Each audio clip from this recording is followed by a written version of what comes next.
And a 20th carry now for Ingram. And maybe a measure of revenge there. He's had his way in this one, but this time they get him behind the line.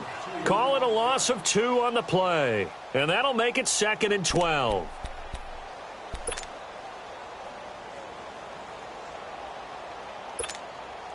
A rare misstep on that last play because the drive has been strong, but now it's 2nd and 12. They'll run it now out of the gun. And the reinforcements come in as they're going to stop him behind the line. That'll be a loss of a yard, and it leads to a 3rd down. On this day, the ground has been his, but at least on that individual play, we just saw the defense finally with a win. Yeah, they finally got one, and that's a win for them, but all game long, he's seen the holes, and they've been huge for him. Kind of like a baseball hitter in the zone. The ball seems bigger, and he's just whacking it. These guys, they've got it going today. He's going to take a shot for the end zone. And a shot taken on 3rd down, unsuccessful. 4th down now. 4th quarter, you've got the big lead. If you're coaching, Charles, you still taking shots like that downfield? I'd be a little more concerned with running some clock and making sure you're taking care of the lead, because you keep flinging it around, you throw a couple of picks, you can put yourself in jeopardy. So it's 3 more points, and that widens this thing out even further here in the 4th. And you know in this league, you can never have enough points, but this widens it out, as you said, and now it's all about ball control, isn't it? That'll be taken in the end zone. And the decision to bring it out will cost him about 5 yards as he'll get this only back to the 20. Here comes the Tampa Bay offense now heading back out onto the field. They are looking to make a bit of a 180. They are sputtering right now. And frankly, I think it's time to call your playmakers together and say, all right, guys, we're going to lean on you through this patch. We need you to get us back on track and get us going in the right direction. So you're calling plays geared to them. Not necessarily what you look at your plays, oh, this hurts the defense. I want the ball in the hands of X, Y, and Z and see if we can move forward. So don't get too cute. Go to the playmakers. Looking for Godwin, and he's got him complete. Give him a couple on the catch. It's 2nd and 8. One thing I think that's safe to say defensively, the tackling's been really good. And because of that, it's been very, very hard for them to move the ball because you're not getting the benefits of... And my goodness, another interception. P.J. Williams with a pick, and the return will be stopped at the 34-yard line. The interception woes, they just continue to mount. He's thrown 5 picks. At this point, you got to be thinking, is it something between the ears? I think a confidence hit does occur once you start getting those numbers up there a little bit. But as you and I both know, it's not always just one guy's fault. Maybe somebody ran a wrong pattern. Maybe some balls were tipped. It could be so many different things. Bottom line, though, it comes back to the guy throwing them. Just a yard on the 1st down carry, so it's 2nd and 9.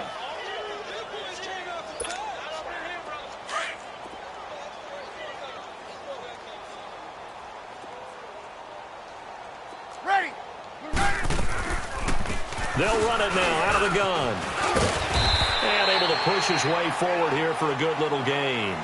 Give him 6 yards on the carry. It's going to be 3rd and 3 now. Bottom line, they want to keep this clock rolling, so they'll take that one right there. They just want to keep falling forward, and they want to put the onus on the big fellas up front in order to bring this one home.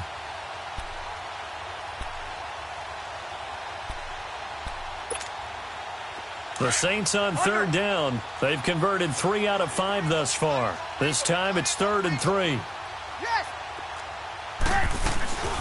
They'll run it now out of the gun. No gain there on the play, and that's going to leave them with a 4th down. Perfectly designed blitz right there. They took that one from the grease board to the field because they were able to free up their linebacker to get into the backfield and spill the play.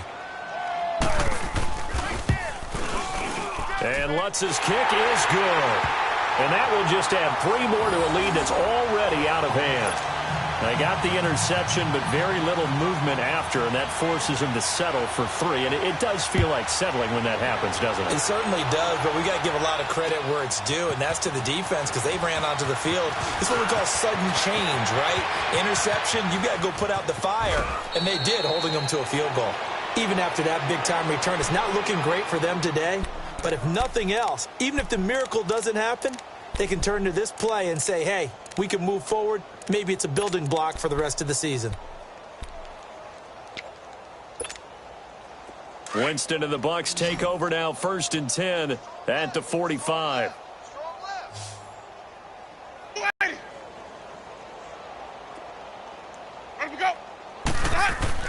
Trying to shake off the interception. He'll look to throw. Finding his safety valve here. That's complete. Still going. It'll be a gain of 10 to start the drive out by a few inches. That'll be a 1st down. Offense for them has been at a premium. You wonder where plays like that have been all game long. They're thinking the exact same thing themselves, but they're also looking forward now because now these plays are really for next week, trying to get some momentum going. Ready? Blue ready.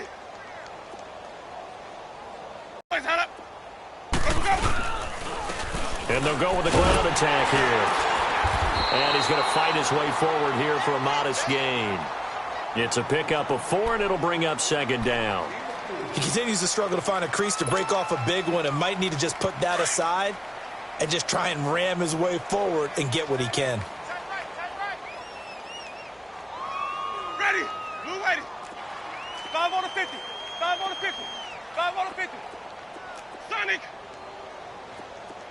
Sonic. Green, triple C. Check, 59. Hey, sub. Let's go. Now Jameis on 2nd down. Dancing to his left. And he's going to have to eat this one as down he goes.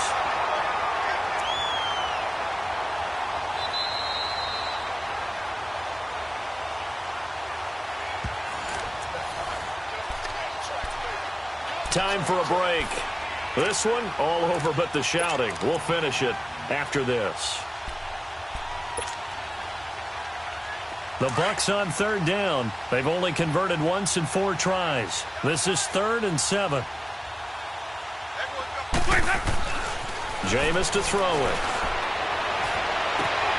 Toward the sideline. Did he keep the feet in? Yes, he got them both down, says the side judge. And that's good enough for a 1st down.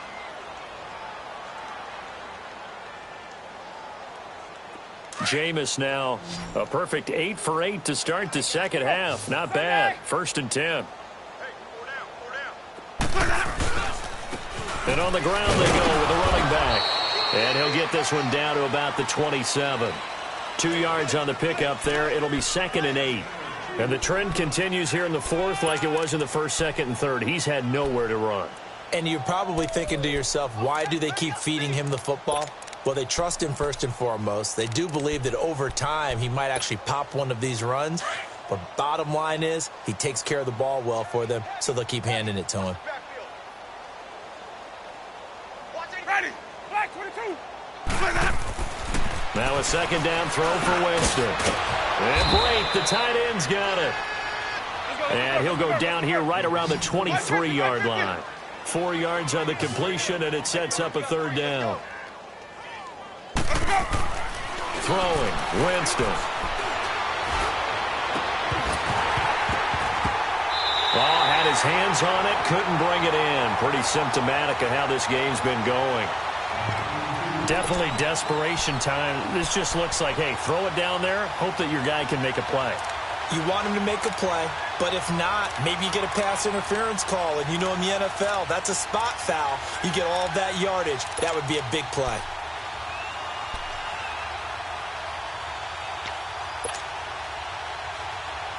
And they're indeed going to go for it here on 4th down. So trailing here in the last quarter. Let's see how this plays out. Ready. White 25. Got to try it here. He's back to throw. And they will not be able to hook up there. It's incomplete. They had to go for it with such little time remaining, and the Saints will have the football back. Now the Saints, they trot their offense out here, and this game comfortably in hand. The scoreboard speaks for itself, but you still got your starting quarterback out there. When do you go to the backup? Let him get some time. And that's one of the great questions in the NFL, Brandon, because I'm just going to tell you, in the 2015 season, I commentated on 3 games in a row that were blowouts. And in none of them did the starting quarterback ever come out of the game for the team that had a big lead. And in each instance, I asked the coaches later on, why didn't you do that? And they all looked at me and said, just don't really do that in the NFL. You know, these guys play, and we just play them all the way through. Now, in certain situations, they will take them out, but for the most part, they're not as worried and concerned about getting them out of the game. And that's always puzzled me a little bit. 8 yards on the pickup there, and it moves the sticks. Something to watch here in week 1 of the season, tackling. Because you and I both know that in the preseason, a lot of these guys don't play a whole lot. Plus, the intensity and the speed really ratchets up on opening week. A handoff. It's Mark Ingram. And he'll be brought down just shy of the 45. In on the stop, Vernon Hargraves.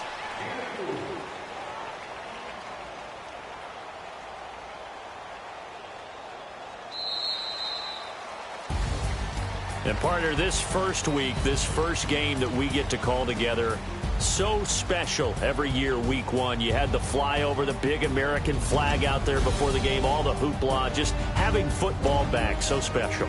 It is an opening day, opening game. There's just nothing like it because you really build to a crescendo. But the best part for us is that crescendo lasts for a while. Opening game here, an entire season, we get into the playoffs, to the Super Bowl. I was really excited. I could barely sleep last night. I can't imagine being a player. So for New Orleans, it's a fantastic start as they roll to a blowout victory here in the season opener. And they'll get another home date next week as the Browns will come to town. Meanwhile, for the Bucs, they obviously fall to 0-1 with the defeat. And they'll try again next week at home against Philadelphia. And for Charles Davis and our entire crew here at EA Sports, I'm Brandon Gaudin saying so long, everybody.